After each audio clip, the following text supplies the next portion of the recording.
Welcome, welcome, welcome. Welcome to You've Championed Yourself. Who are you? I'm Chris Ferguson, your host, and it's always been a dream of mine to showcase ordinary people doing extraordinary things in life for themselves and for others. Those who have taken their dreams and their ideas and then turned it into their realities as they reach beyond any personal strength, professional issues, their traumas, their pains, where so many people give up and others lose hope.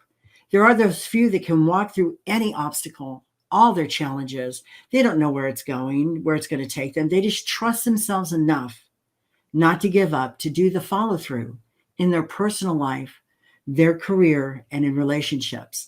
These are what I call champions. Today, I have an amazing gentleman here. His name's Ken Attard, and he talks my music, and it's all about mindset. So I want to bring Ken in today. So let's welcome Ken. Hey, how you doing? Okay? I'm good. Are you in Malta? I am absolutely in Malta, bang in the middle of the Mediterranean Sea. I love that. Thank you for doing this interview, Ken. I truly, truly appreciate it. But it's my absolute pleasure. For my audience, I'd like them to get to know you and kind of like understand your backstory. Oh, how much time do we have? My backstory. So I am based in Malta. I was born in Toronto, Canada.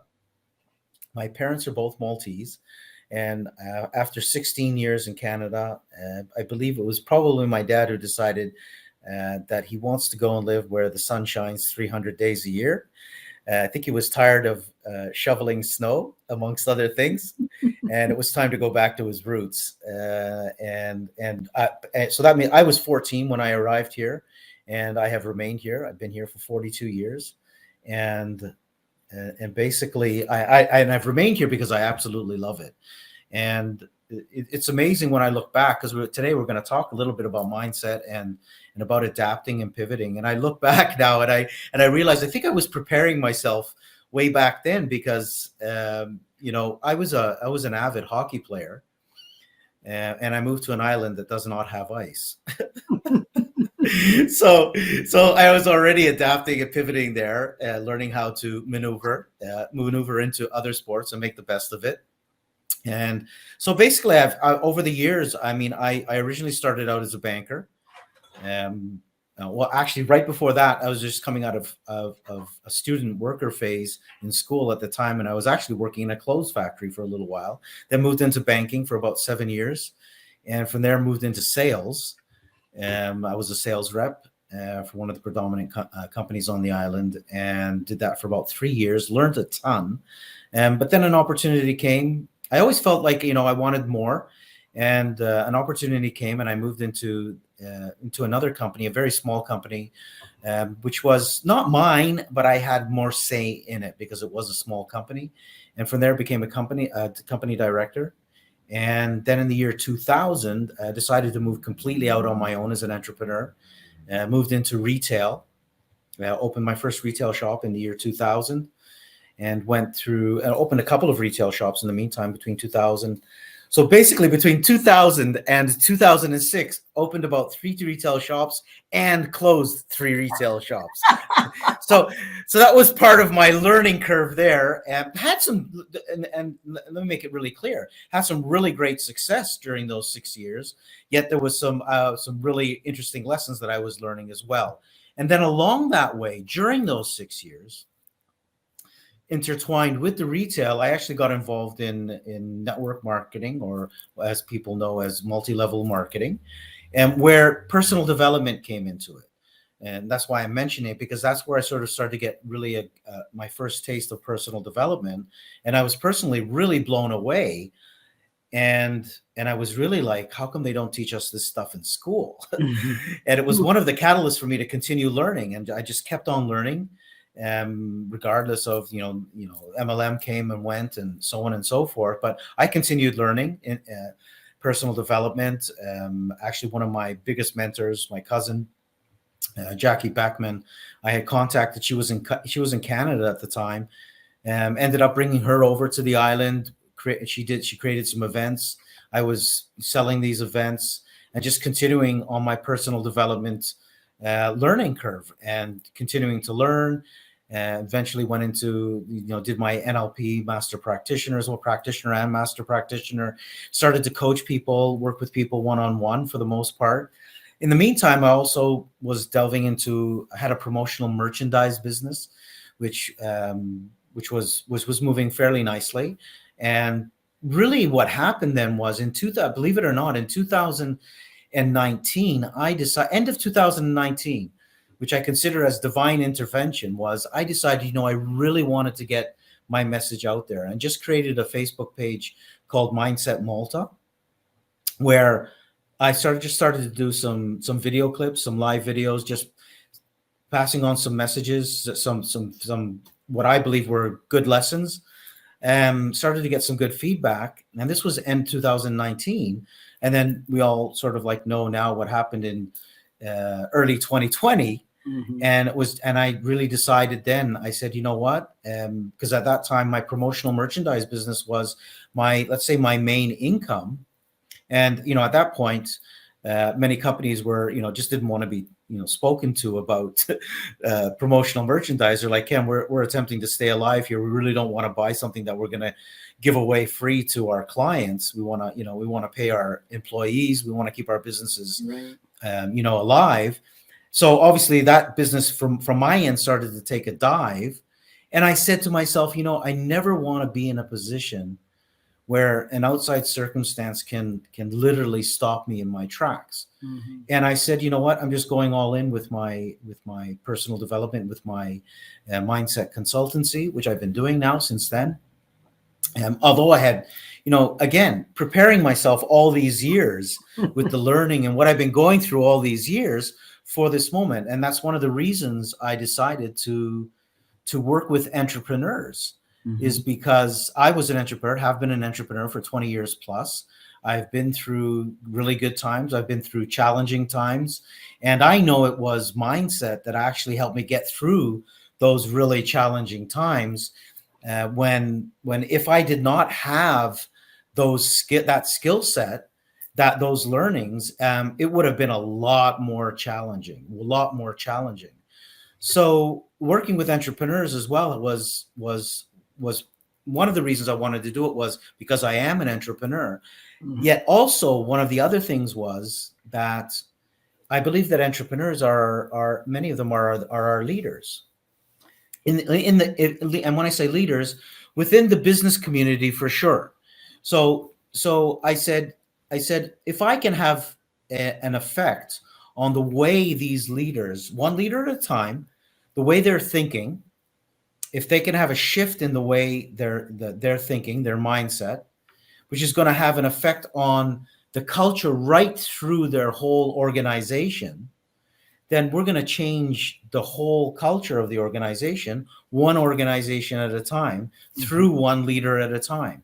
And, and one of the main things that I really was excited about shifting was the fact that, for the most part, if you've delved into the entrepreneurial world in one way or another, for the most part, the way you are taught, okay, because this is really interesting, because ultimately what you don't know, you don't know.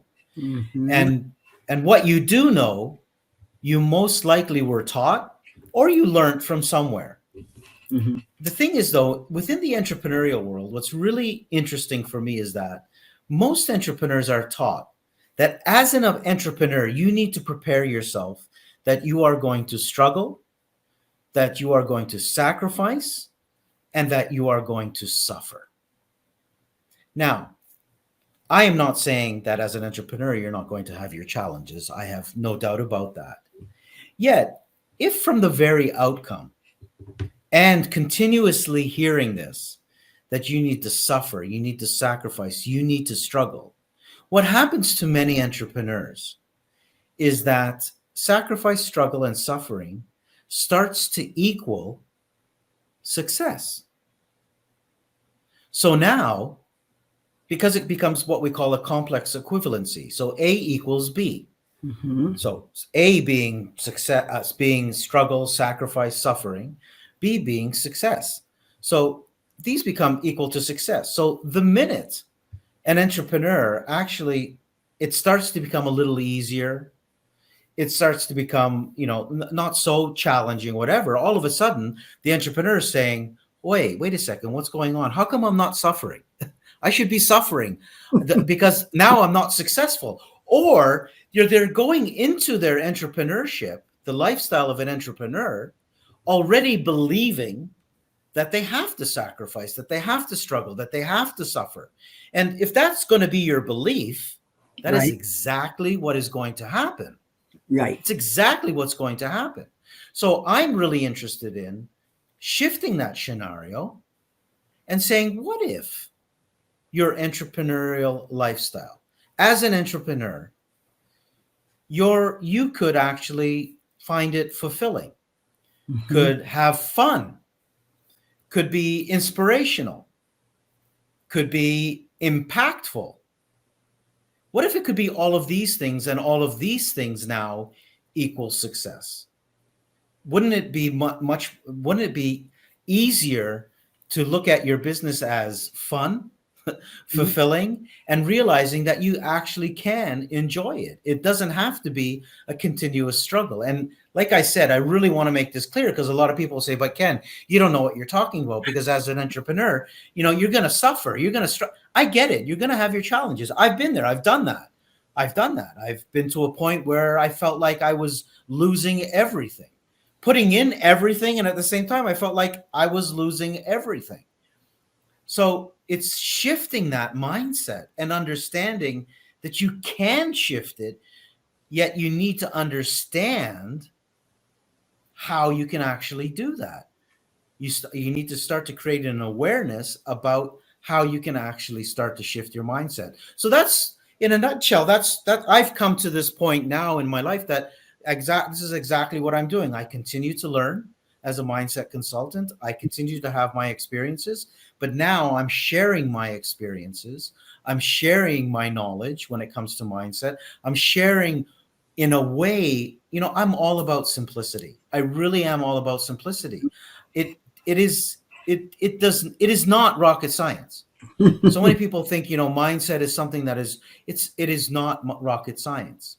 There's enough information available. And when I can make it really easy for someone and it starts to resonate with them, then they start to realize, oh, okay. So I just need to make a little bit of and that's why I'm all about adapting and pivoting as well, is, I just need to make a little bit of a shift here and make a little bit of a shift here. This is not it does not have to be an enormous jump out of the box. It does not have to be enormous shift outside your comfort zone. A small one, you can start with a small one, and those small ones will slowly but surely start to create really, really huge results. And this is truly what I'm all about. But I teach mindset also to my clients, but I teach it from a point of view. If you're walking on eggshells, those are your eggshells. It's in your mind. It's how you create that thought process, and what you focus on is what you attract. So as in manifestation, if you're always focused on, oh, where's this going to go? Oh, here we go again. This is going to turn to crap in a hand, hell in a handbasket, or whatever that saying is. And so if you can change your thought process and get beyond those, that I don't know who came up with the saying, it's the most ridiculous thing I've ever heard, outside of the box, because there's never been any limits. It's how we've limited ourselves. Yes, absolutely. It's the stories we're creating, right? It's the meaning people are putting on stuff as well. So, many times it's like I said, it's exactly what you're saying with regards focus. So sometimes I like to give the example. I remember not too long ago here in Malta, there was a bit of quite a big road project going on, and they had to dig up a number of trees, and there was, and you get the usual protesters about that and environment, and I get that, and this isn't even an issue about that. Right. But what was really interesting for me was this, and I thought it was a great analogy, was that when this sort of like issue started to come up, what happened to me personally was I started to see trees where I never really used to notice them. Right. And I thought, this is really cool. I said, we have a choice in life. We have a choice to look where the trees are, or we have a choice to look where the trees are not. And this is exactly what you were saying about the focus. I can focus on what is working in my life and create more of it. I can focus on what is not working and create more of it. It's really up to you what you would like to have. And when you start to understand this and understand the process, the real cool thing, I think, is this, is that now you've taken charge. Well, because your power back, absolutely, because you're controlling your mind, you're controlling your thoughts, and all of a sudden it's like the subconscious. See, I'm a clinical hypnotherapist, and most people don't realize is that their subconscious rules their mind if they let them. Yeah, absolutely, and that's the thing. So now you can actually walk around, or you can live your life with more purpose. Some people are living their life sort of like, if we took a really bouncy ball.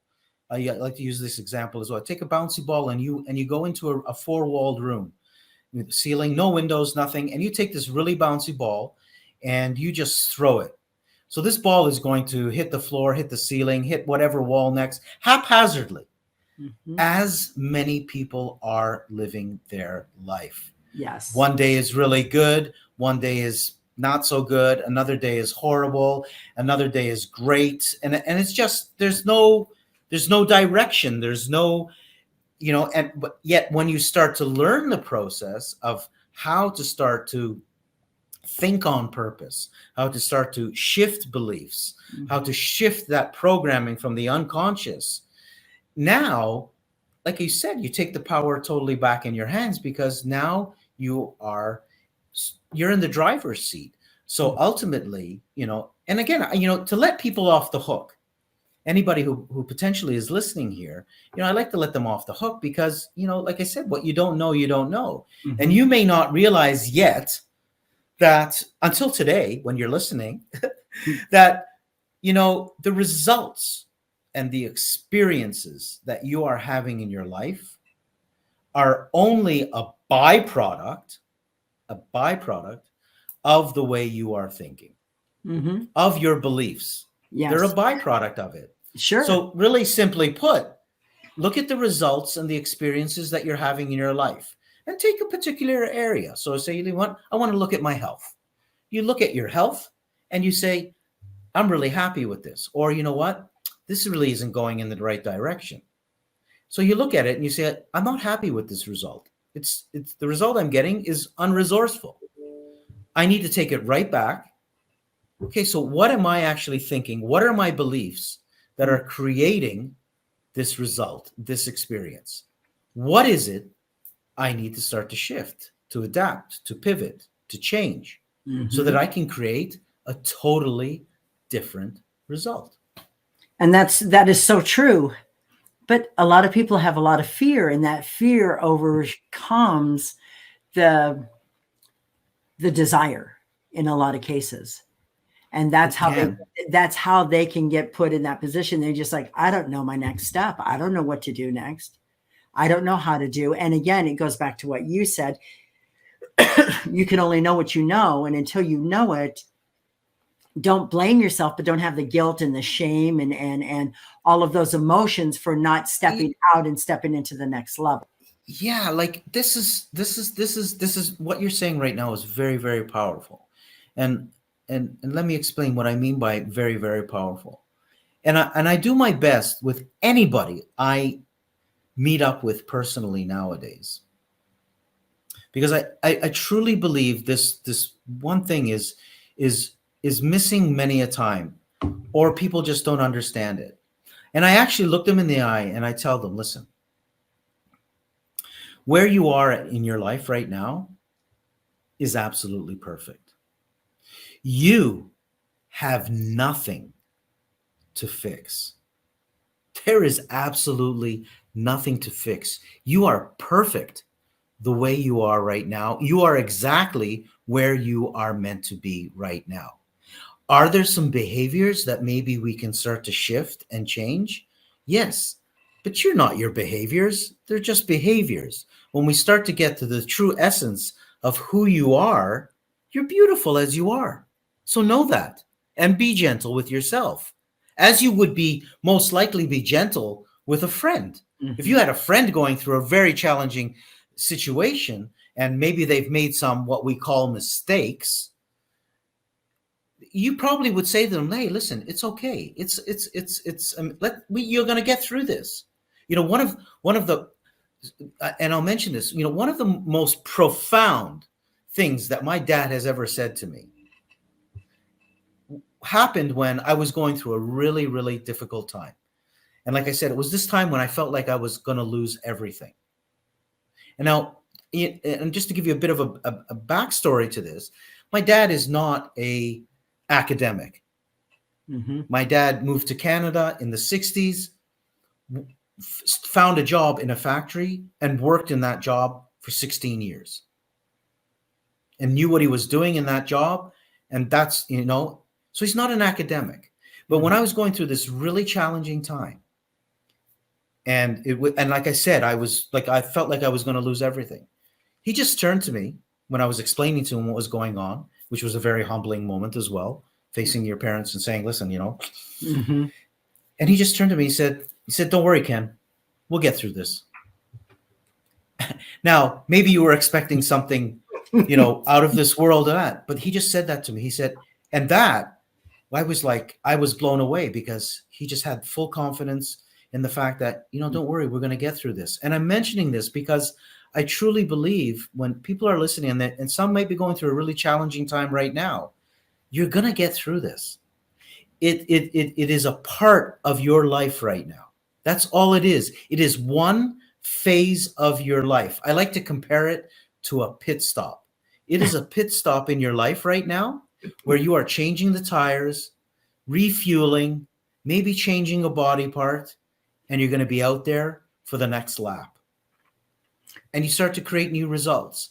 Mm-hmm. But it's really important. And the part what I'm saying about telling people and letting people know that they're perfect the way they are is because I think we've forgotten to do that and let people know, you know, I'm listening to you. I care for you. Mm-hmm. I am hearing you. And I'm telling you, you are beautiful the way you are. I like that. I love that actually, because we do more harm to ourselves with our thoughts and our emotions and how we beat ourselves up than anybody else could do to us. Absolutely. And Absolutely. in that, it's when they try to complicate things and strategize and try to leverage things. And it's like, okay, none of it's working and it's all collapsing. Why? Yeah. Go ahead. As it collapsed, is it because you didn't put a foundation down there and have a clear understanding of what you were doing? Or did you jump the gun and jump to the top of the pyramid and expected the pyramid to hold you when it was a house of cards? Well, you know, there are a number of factors that can come into play without a doubt. One of them is, and again, it's sometimes, like you said, a solid foundation has not been created. Again, potentially because the person just did not know as well. And when I say a solid foundation, again, when I'm working with entrepreneurs, and this is anybody, one of the things that is essential is to sit down and actually look at what are the most important values to you. So as an entrepreneur, as a person, because they will intertwine. So if honesty is an important value to you, and honesty is, you're going to carry forward honesty into your business. If you're going to, you know, trust is an important value to you. If fun is an important value to you. If freedom is an important value to you. If time is an important value to you. And there are tons and tons of values. Yet you're starting your business and you've decided on what your core values are. When you have those in place, the beautiful thing is now you can say any decision I am making in my business has to be in line with my values. What many people miss, people in general, and entrepreneurs is that they're making decisions and they're not in line with their values. Mm-hmm. And when they're not in line with your values, this is going to start to create stress.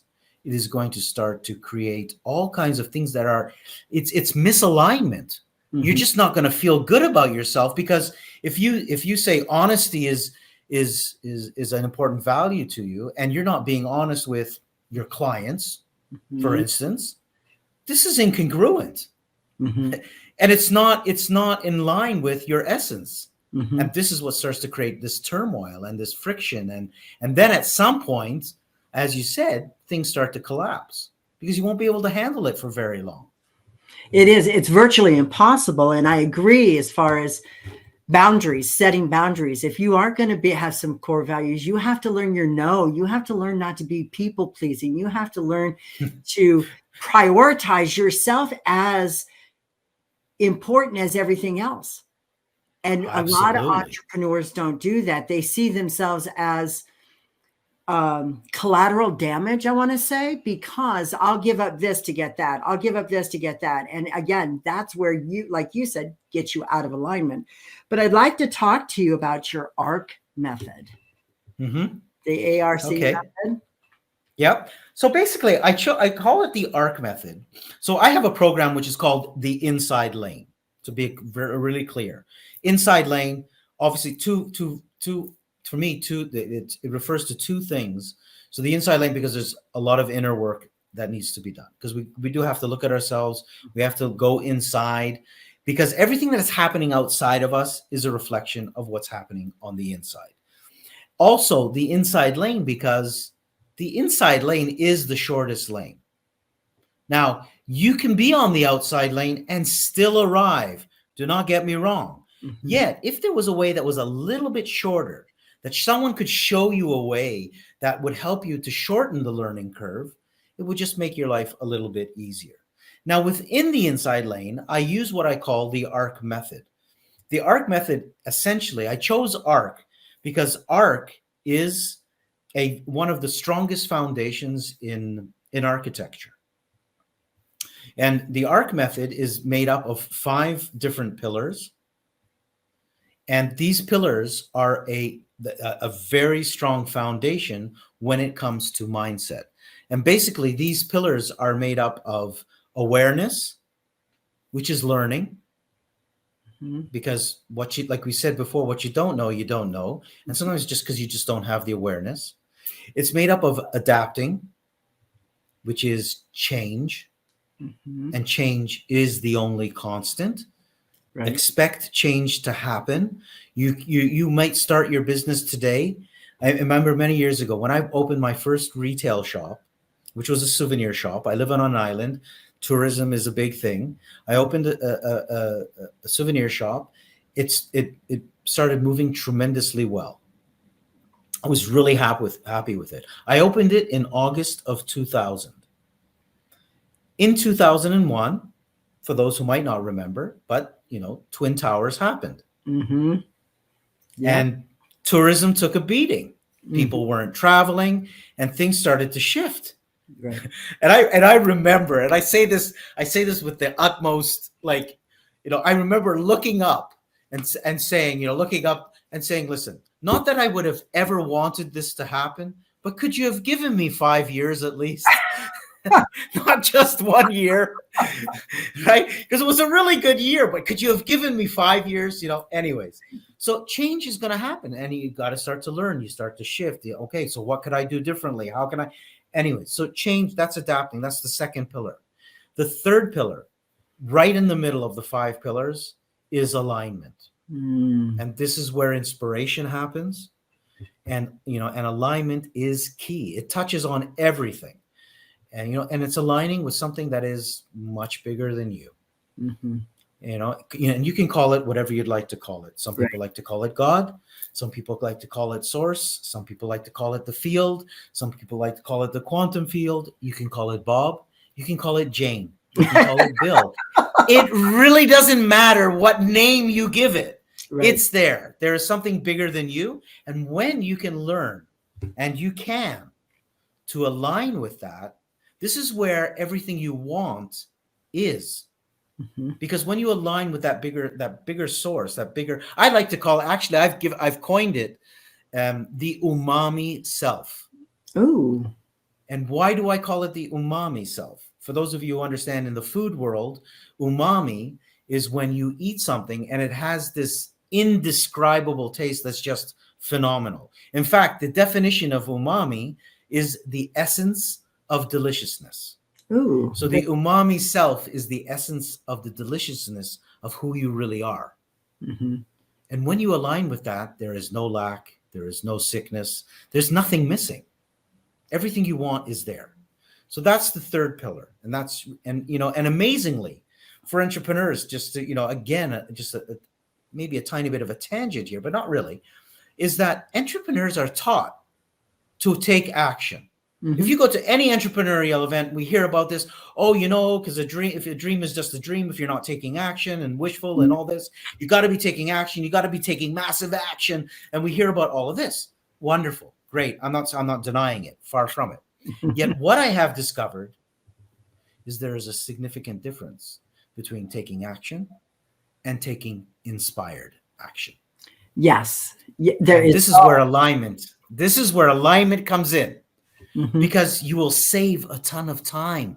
How many people do you know who are busy doing nothing? Well, they're busy. They're busy because they don't know what to do next, and so they're trying to. They figure if they stay busy, it'll come to them. And also staying busy because they feel that they have to remain feeling busy to feel like they're worthy. Mm-hmm. Right? Another belief. If I'm not busy, if I'm just hanging out doing nothing, now there's something wrong. Well, in inspired action, one of the first things I have to tell entrepreneurs to do is stop. Mm-hmm. You got to stop. But they say, stop. What are you talking about? Stop. I got to take action. Well, just a second. If you make a decision to stop, is that not an action in of itself? Mm-hmm. So stop. Take the action of stopping. It's okay. This is where inspiration happens because you actually slow down enough so that you can receive a solution, an idea, whatever it may be. So that's the third pillar. The fourth pillar, which ties in nicely with what we're talking about, is applying, is the action part. Yes, of course, you do need to take action, but like I said, it's significantly different when you're actually taking inspired action. So you are applying when it comes to mindset and learning about alignment and the awareness you've created. Now we're applying all of that. So that's the next part, that taking that action. And then the final pillar of the ARC method is allowing, which is all based on trust.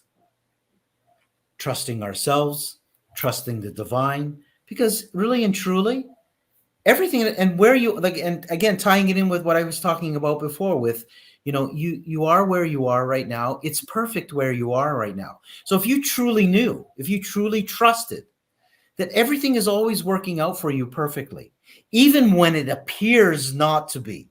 This is the key part, because sometimes it appears not to be. You say, Ken, you say everything's perfect, but in actual fact, it's not, because right now I'm having a really challenging time in my business. The money's not coming in. I'm having challenges in my relationships. My marriage potentially is on the rocks. It's almost, and all of these things, and they don't appear to be perfect. Yet, when you look at the bigger scheme of things, it's all going to work out perfectly for you, because you're going through these challenges to potentially learn some important lessons that you came here to learn. Well, so when you can trust it, yes, it's a heavy load off your shoulders, because now you go, okay, so what can I learn from this? How can I, and what can I learn from this? What would I do differently next time? And can I truly trust myself and trust the divine that everything is working out perfectly for me? And this is a big one, because you will be learning this for the rest of your life, because it happened. Like, there are times we go, okay, I can talk for, and, I'm human too, and I have my challenges too. And crap comes up, and sometimes, but think about it. And this is where I like to, when we talk about success, one of the ways I like to look at success when someone is actually successful is when they can actually sway through their crap, still smiling, still being able to get through it and saying, it's okay. I'm finding solutions for this. I'm finding solutions for this. Yeah, it's a challenge, but I can still laugh. I can still enjoy myself. I can still get through this, even through the challenging moments. That, to me, is real success. And I agree, but I wanted to interject in here because when you started talking about a person's crap, they have to own it. They have to own it first and foremost. So, because there's a lot of finger pointing going on with most people. Well, yeah, absolutely. No, without a doubt. So, one of the things I love, to talk about as well is that essentially, and this was one of the pivotal points in my life as well. When I was going through that really challenging time, when my dad had said to me, we're going to get through all of this, I had to take a step back and look at myself. Mm-hmm. And I had to look at my crap. And what happens to a lot of people is this, and I did the same thing. I had a pile of crap in front of me that I was candy coating.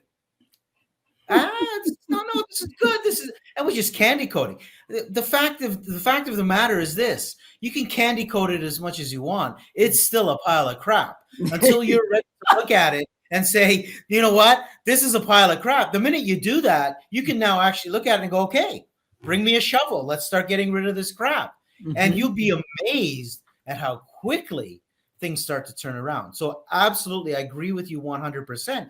You gotta be accountable. Mm-hmm. You got to be able to take responsibility and say, well, and this is the core. If you can't, so it's really, if really good stuff starts to happen in your life, and you give yourself a pat on the back because you say, oh, look what I've created. Well, that just means that you've also created the crap in your life. You can't blame someone else for that, because the minute you blame someone else for that, that means the good stuff in your life is because of other people as well.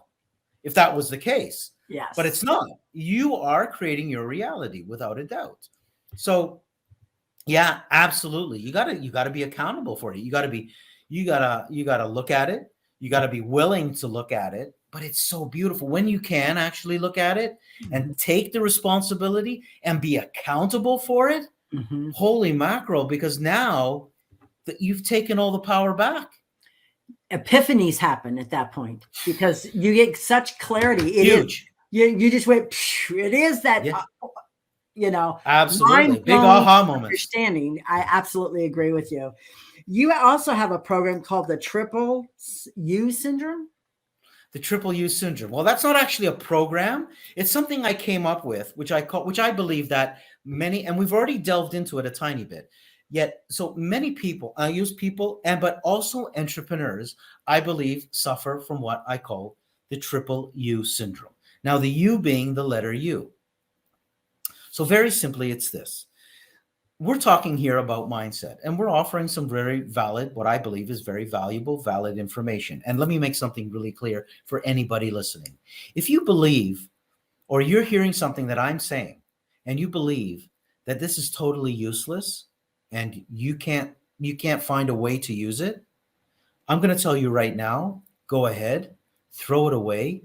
You don't have to use it. There is not one way to the road to success.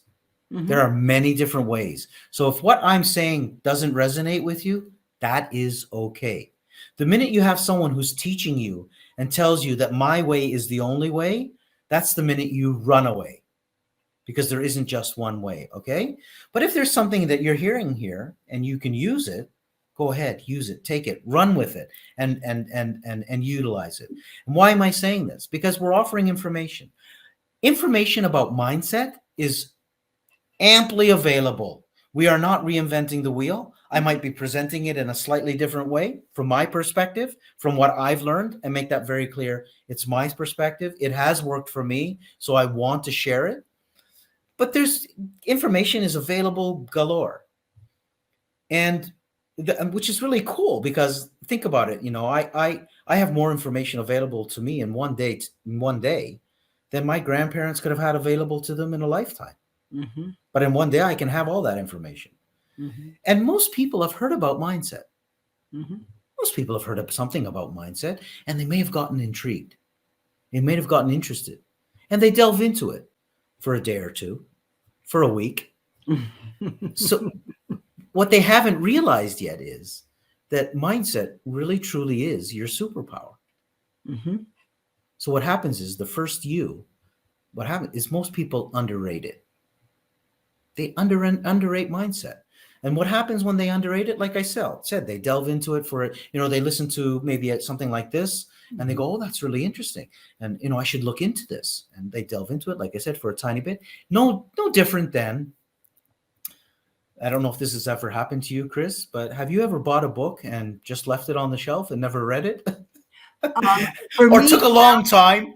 Well, here's the thing is I'm an avid reader. So, but I remember at a point in my time where someone would give me a book and I still have that book and I never read it. Yeah. And two things about that. So one, we're leaving it on the shelf. So it's literally there. Just like mindset, information about mindset is there for the taking, but we just leave it there. And also when it comes to the book, because I've had books as well that I left there for a couple of years before, and just to tie it in with what we were talking about, how everything is perfect, you probably just were not ready for that information yet. Mm-hmm. And then when the time came, you picked up that book suddenly, right? You were ready for it. Mm-hmm. Now, so what happens is it's just left on the shelf. It's put on the back burner. Oh yeah, someday I'll get to mindset. I'll look into it. And again, this happens because it's underestimated. The power of your mindset is underestimated, which is the second you. So it gets underrated. It gets underestimated. And again, I want to let listeners off the hook because the only reason that's happening is you still do not have a strong enough belief in the power of your mindset. So you just leave it. And because of that, it's underutilized, which is the third you. It's just left there. It's underutilized. Like, think about it. If you truly believed, if you truly knew that if you just started to delve into personal development, started to learn a little bit about how to think purposefully and think about and understand about mindset, and it's not rocket science, make that really clear. It's not rocket science. If you truly knew how powerful it is, would you actually just leave it on the back burner and not delve into and underutilize it? Who would do that? I don't know anybody. Would Superman say, nah, flying, it's underrated? I don't know. Like that's flying. No, it's used. It's utilized. You use it to the best of your capabilities. Right. So this is what happens, and this is what the triple U syndrome is that most people suffer from this, including entrepreneurs. They're just going about their lives haphazardly. Mm-hmm. So I like to flip it now and talk about changing it from the triple U syndrome to the triple S movement. Mm-hmm. And what is the triple S movement? Well, you sign up and make a decision. You know what? I want to look into personal development. I want to learn about mindset. And when you start to learn about it, you're going to sync up. And when I say sync up, that's SYNC. And you're going to sync up to something, as we've already talked about, in alignment, much more powerful than you can imagine. Something that is way bigger than you. Mm-hmm. And you're going to sync up to that. And you're going to learn to have a little bit of quiet time and actually sync up to that. And as you sign up and you sync up, this third S is you will start to see yourself shine. I'm actually totally. And when you sign up, you're also becoming all in. That's it. And then you sync up, now that you're committed to signing up, you're all in, you're open to receiving, right? Is this Absolutely. Your program? Perfect. And then as you start receiving and allowing yourself to put yourself in that position, you start seeing total possibilities. Yes. And you just start to shine. It's amazing. And the real cool thing is this, the signing up, people might say, and you say all in, all it takes really and truly. And again, I look back. So, I've been delving into personal development for the past close to 20 years. And what it is a small piece every day. Mm-hmm. adding up, adding up, Mm-hmm. and preparing and preparing and preparing for the moments that are coming. That's all it is. You learn one small thing today. You could read one paragraph from a book, Mm-hmm. and you just go, okay, wow, that was pretty amazing. That's something really interesting to contemplate for the next week. It could be one small and one small shift at a time. Once you learn one learning here, one learning that. Listen to a podcast, read a bit of a book, listen to, went to a talk, whatever it is, and every day a little bit, a little bit, a little bit, and you'd be amazed at how it just all adds up. It all adds up. I mean, I look back and I go, okay, that's 20 years of bits and pieces that have brought me to where I am today. Just like anybody listening right now as well, where you are, like I said, it's perfect. Notice how the bits and pieces of your life have brought you to where you are. Mm-hmm. Now it's just about making it better. I also see when you're doing your reflection, it's also very, very important to know that at this moment right now, you're 100% successful in everything you've experienced because you're here, you've learned, you've seen it, you've lived it, you got beyond it. Yeah, absolutely. And many people will talk about, they tend to go to failure. They'll talk about, but I failed here and I failed here. So what I have learned as well over the course of the years is that, and I actually learned this through neuro-linguistic programming, through NLP, is that there is no failure. Mm-hmm. You see, because wherever you are and whatever you're doing, you are creating a result. You're always creating a result. Mm-hmm. It's just that sometimes it's not the result that we wanted. So it's not about failure. It's about feedback. Mm-hmm. Okay, I look at the result. It's not exactly the result I wanted. Mm-hmm. Let me look at it. Let me look at it as feedback. Okay, let me look at the feedback. How did I create this result? What is the result I'd like to create? What can I change so that I create a different result? So the fact is, you never fail because you're always creating a result. It's just that sometimes it wasn't the result that we thought we were going to get, because ultimately whatever that people are doing in their life is they're doing certain things because they believe they're going to feel better by doing it. Otherwise, they wouldn't do it. They just haven't realized that some of the stuff that they have chosen is not necessarily going to make them feel better. I absolutely agree with that. I'm a certified master coach with the American Union of NLP. And so that's why I understand everything that you're saying. And that's what I also put out to my clients. But how do you get beyond, and this is a question, the entrepreneur's mindset to allow them to receive the message where they're not trying to strategize it or not trying to point the Overthink finger. it? Yes. Because I can see that being a challenge for anybody helping entrepreneurs to get past that barrier or that obstacle. So it's one of the reasons I chose to do a 12-month program. Okay? Because there's some unlearning that needs to happen, and there's some new learning that's going to happen. So essentially, most people are reacting rather than thinking. So when I say reacting, they find themselves in a situation. It could potentially be a similar situation they were in previously, and you have neural pathways in the brain. So under certain circumstances, situations, you are going to react in a certain way. So the example I like to give so that most people can understand this is that some people say, listen, when I get angry, I shout, I get loud.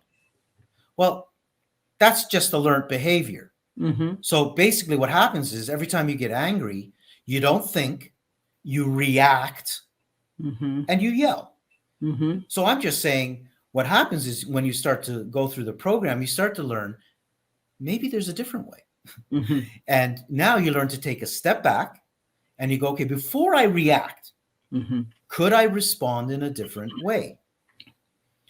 Potentially. I could maybe respond in and this is the difference, because it's not reacting now. Now you're thinking and you're responding.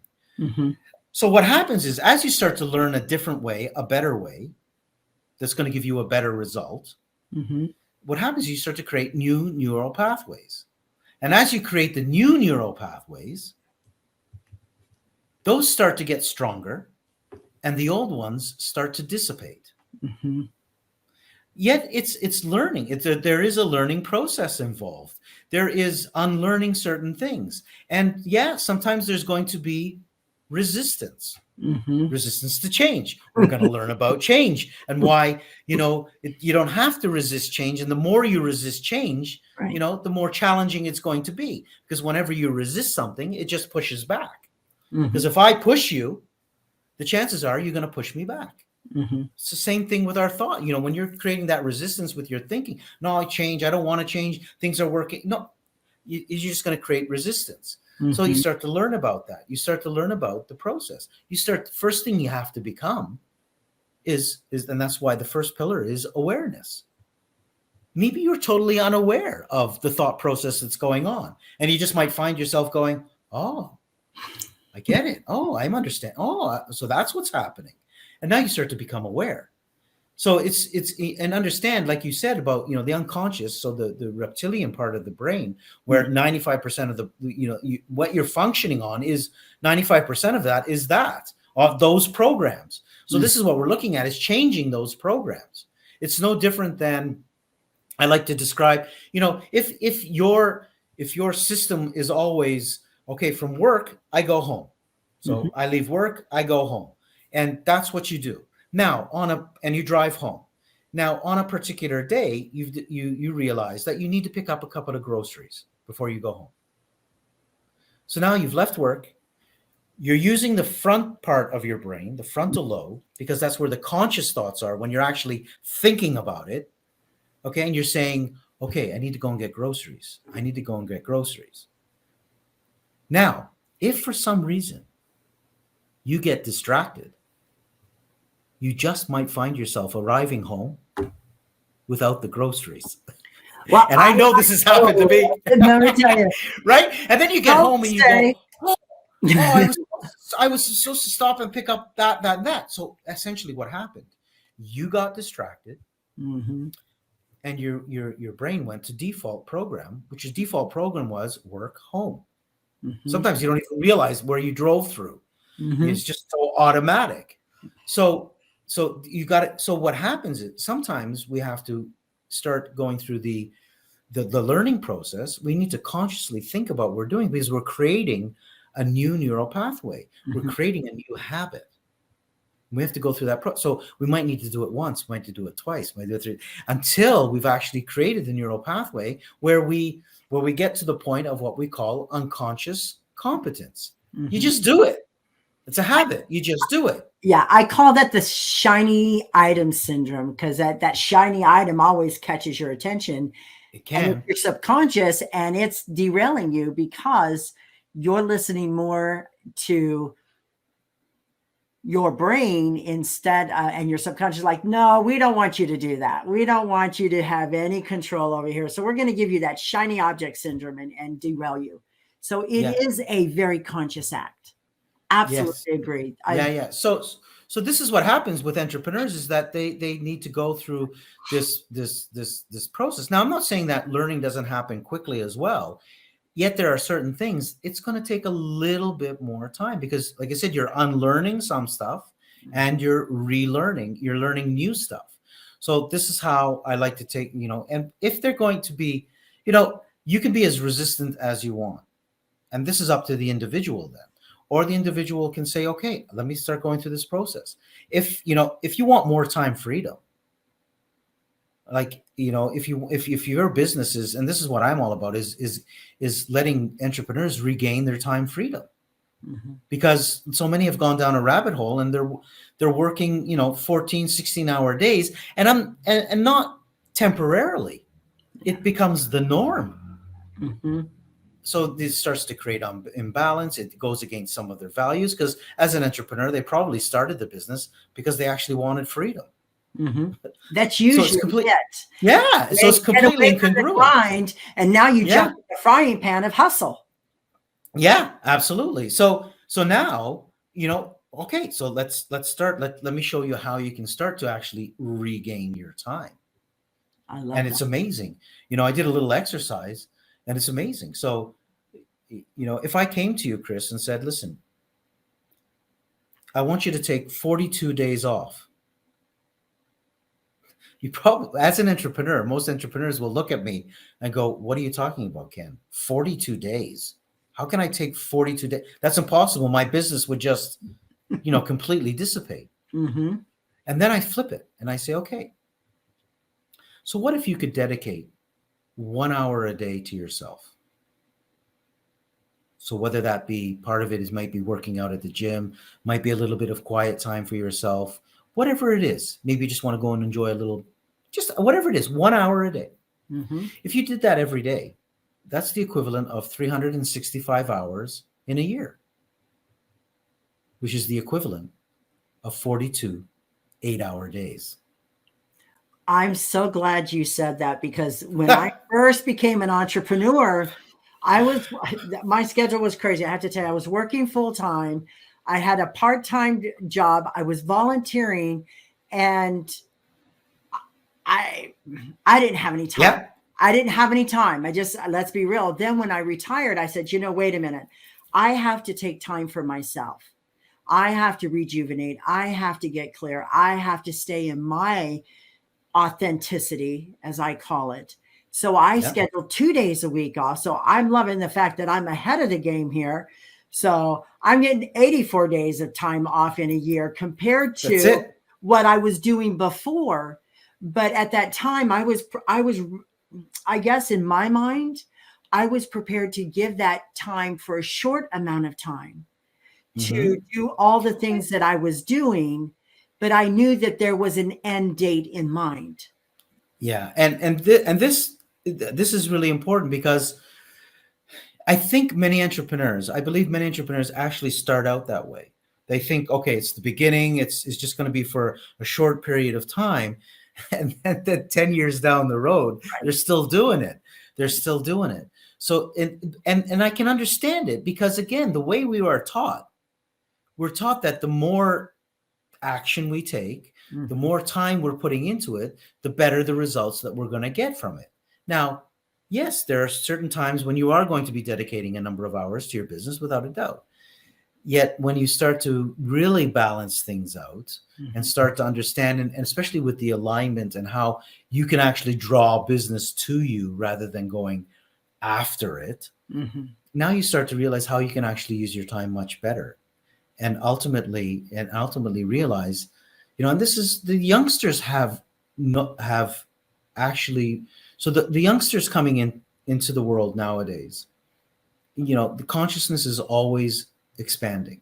And notice with the youngsters, and when I say the youngsters, the Gen Zs, and the millennials are a little older now, believe it or not, but they got it too. But they started to understand, they started to understand as well. They started to understand that they wanted a life outside of their work. It wasn't just all about work. It was a life outside of the work. That's why, sometimes, older people like myself, sometimes we can give the younger generation a bad rap, when in actual fact, they're saying, what, we want to work less and we want to be paid more. Now, is that such a bad concept when you think about it? It truly isn't. It's what we all strive for. But let's talk about society norms. I'm with you. I'm in that 60 category, 61, 62, 63. And the thing is we didn't have that option. It was either you do it our way or there's a highway. So back in that time, it was society norms. And I speak on the blind spots of society norms. And a lot of kids don't realize today is a lot like that. It's just that now the individuals are saying, no, I'm not doing that. I'm not going to be your puppet. Yeah, because consciousness is always expanding. Yes. So the kids coming in, as it was even during our, there were certain things that, let's say during my time were changed, during your time were changed, because of there's a different consciousness. Now, again, coming in. So the example I like to give as well is, you don't need to teach a kid how to use a mobile phone. No, you need to teach. They're ready. They know. We had to learn. We had to learn. They know how already. They know how already. Why? Yes. Because they came in with that consciousness ready already. And they're coming in with this consciousness. This is where certain shifts are happening in the world as well, where this is why businesses need to create a culture that is in line with what the youngsters' culture are as well. Yes, there are certain, I believe as well, we have, so, and I say our, I'm saying, so let's say an older generation, there are some really core, really good values as well there that potentially we can pass that wisdom on. Yet we have to be open to also learning from the wisdom of these youngsters coming up. Well, And I learning how to create cultures. Right. Well, I think in our culture, back in the 60s, man, it was chaotic in this country, in the United States. It was as chaotic as you could get. Women were burning their bras. That's what I'm saying. Yeah. That people are being forced to go into their draft. There was such a tier system that if you had enough money, you could keep your son out of the draft. It was unfair. And so there was a lot of changing that went on because people had enough. Yeah. Had enough. And so I think every generation comes to that, as you say, consciousness to say, no, this isn't right. This is unfair. This isn't good for humanity. Where do we go now? Yeah. And essentially, what do people say? They say, you know what? We think there's a better way. But we weren't allowed to think outside the box. People were, oh my gosh. There may have been absolutely certain limitations without a doubt, yet there were some people who did things outside the box. And that can sometimes, it can be challenging because you are going to be challenged by the society norms. Like I can guarantee even speaking to entrepreneurs and saying, your business doesn't have to be sacrifice, struggle, and suffering. Right. It can be fun, fulfilling, impactful, and all this. That's going to face resistance from many an entrepreneur. What are you talking about? No, it's a sacrifice. Well, in all honesty, I don't want to approach my business. I don't want to approach my relationships. I don't want to approach anything from the point of sacrifice, because sacrifice means giving up something for something else. And I don't have to give up. I do it from, even when it's funny how sometimes you hear about, I don't know, a relationship and people are going into a marriage and they're saying that, okay, so, there's a lot of sacrifice involved in marriage or relationship. Well, do you really want to enter into a relationship that is based on sacrifice? No, if I want to do something for my partner, I do it from a place of love. I do it from a place of gratitude. I do it from a place of wanting to actually do that. Right. So it's not from, I'm a sacrifice. I am giving up something. And this ties in nicely with what you were saying about the fact that, you have to be taking care of yourself. Mm-hmm. Because if I want to give you an apple, I need to have an apple first. Mm-hmm. So if I want to be in a position where I can, create a culture in a business that is a culture that is understanding, that is compassionate, that is on all these things, I need to be that first. Mm-hmm. Mm-hmm. If I want to be able to be in a relationship where I can love someone, I need to be able to love myself first before I can love someone else. I love this, Ken, because it is your first relationship in your life is with you. That's the only relationship that is ever going to be important in your life. As much as, and when I say important and understand this, it is the most important relationship in your life, is the relationship you have with yourself. Yes. Okay. Because, and I say this with the utmost respect, like my girlfriend can never make me happy. It's not her job to make me happy. That we can do things that are complement each other and we enjoy doing things together and that, but it is not her job to make me happy. And it is not my job to make her happy. Mm-hmm. Now, the minute, and we're talking about relationships now, and then this can intertwine in businesses, everything. Right. But the minute a couple understands this, again, it's another heavy weight lifted off each other's shoulders, because I don't have that responsibility now. Now I can be having an off day, and my partner can be compassionate, can be understanding, and yet they don't have to be sad. They don't need to bring their energy down to sad. They can remain up here at joy so that they can bring me up. Mhm. Rather than both coming Yeah. down, and now arguments and all kinds of stuff crap starts to happen. Or trying to fix the other person. It's not your job to fix them. It's not your job it's my job to make myself happy. It's my job to come to inner peace. It's my job to feel complete in life. But again, it's really interesting you mentioned that, because society does not teach us this for the most part. So even if you just took a simple greeting card and you looked at it, and how many of them say, I love you, you complete me. It's a fallacy. But yet so many people buy into it. They're tapping on your emotions to make you feel better, but they're giving you the wrong message, because you should feel that way anyway, because you are the only one that can make you happy. Exactly. You don't complete anybody, and nobody completes you. Yes. You are complete already. You complete yourself. Mm-hmm. Yet we start to believe these things, and now it's hard. And then all of a sudden someone's not making me happy. And, okay, something's wrong.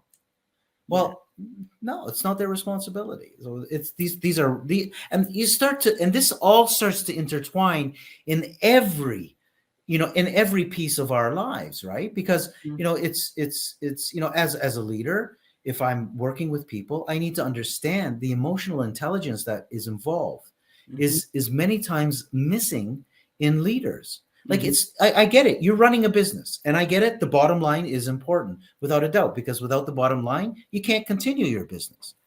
Yet you also have people in your business. These are human beings in your business. Mm-hmm. You need to understand what's going on with these people. First of all, they're your biggest resource. Mm-hmm. And secondly, things change over time. If you've had an 18-year-old who started working with you, and this person's been with you for 10 years, and I know that's somewhat of a rare thing nowadays. Yeah, but this person's been with you for 10 years now. Mm-hmm. They're now a 28-year-old with a young child. They're not the 18-year-old they were. They have different emotional stuff going on that, as a leader, I need to understand that. Right. I need to understand what's going on and what is required for me to understand them.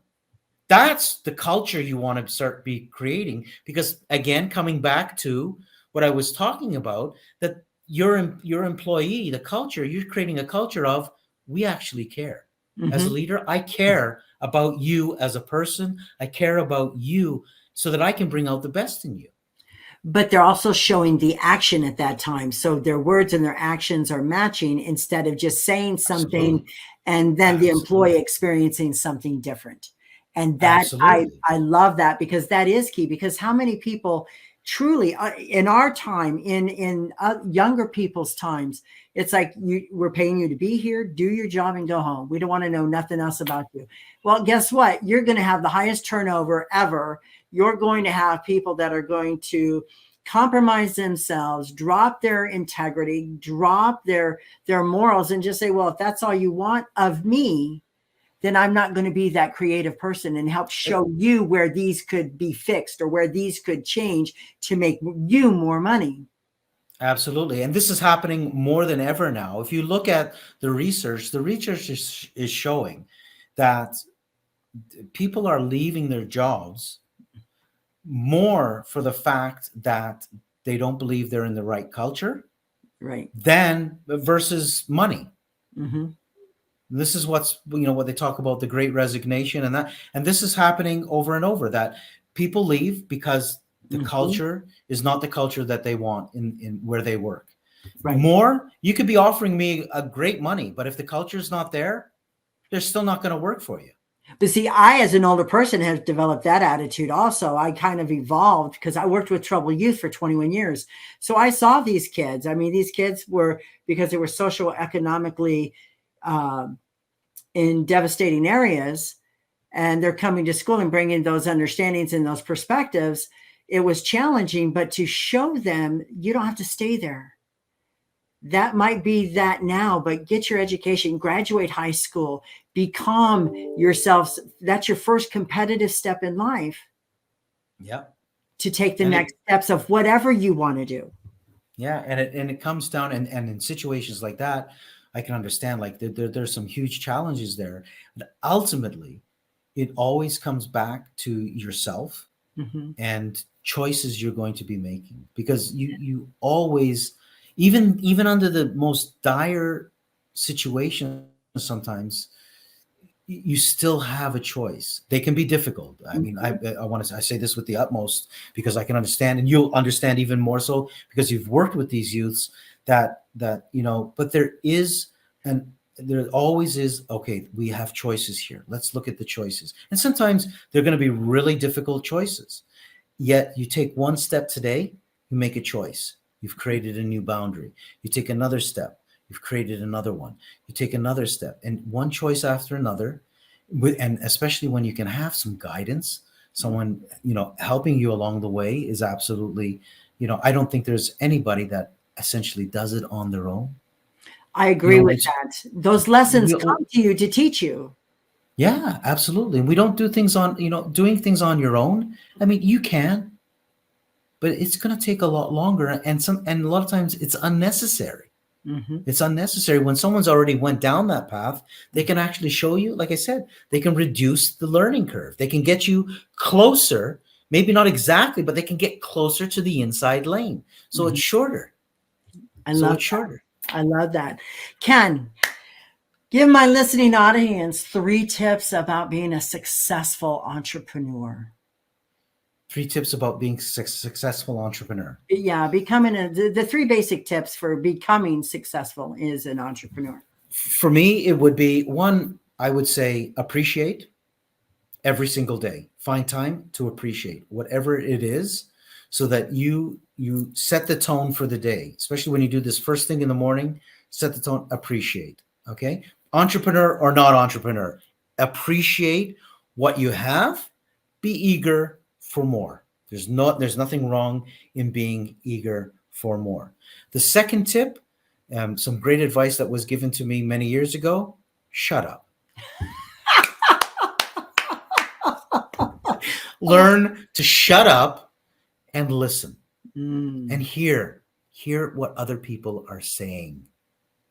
Hear what other people are saying. And the third piece for a successful entrepreneur, I would say, is trust the process. Mm-hmm. Learn to trust the process. I love that. I love that. Those are all very, very important in an unsure world, and entrepreneurs know how unsure it is. Those are 3 great tips. Thank you so much. Okay. I ask this of all my interviewees to take a deep breath in, close their eyes, and get in touch with your 5-year-old child, inner self. What would they say about you now and how far you've come? My 5-year-old inner self, what would he say to me? Mm-hmm. He would say, this has been an amazing journey. And with all the an amazing journey, in the sense that there has been some amazing, like, phenomenal times. There have been some really, really challenging times. And he would say to me, you know what? You've come a long way. And I'm proud of you. I'm proud of where you are. Be ready for more. I love that. I also see there was, I guess, at a time when you had your major incident, you wanted to give up on everything. You just lost hope, and you lost the inner being that said, no, it's okay. This is temporary. But I love the fact that your dad intervened and basically told you, Ken, this is not a life sentence. Yeah. It'll be okay. And see, a lot of entrepreneurs thinks everything's a life sentence. It's never going to change. It's never going to get better. It's never going to, and they get in that point. And I love the fact that in you learned that lesson, that understanding, and that you are being of service now by helping entrepreneurs get beyond themselves. Yeah, absolutely. And it's amazing. Like, there's always going to be times where you're going to be adapting, you're going to be pivoting, you're going to be shifting, and just know that there's always more opportunity, always. Ken, it has been my pleasure to have you here today. Hang on just 1 second. It takes a special kind of individual to dream their dreams, to have those thoughts and ideas, turning them into their reality. Ken Attard has done just that. He stepped past fears. He stayed the course and had the courage to do the follow through to the end.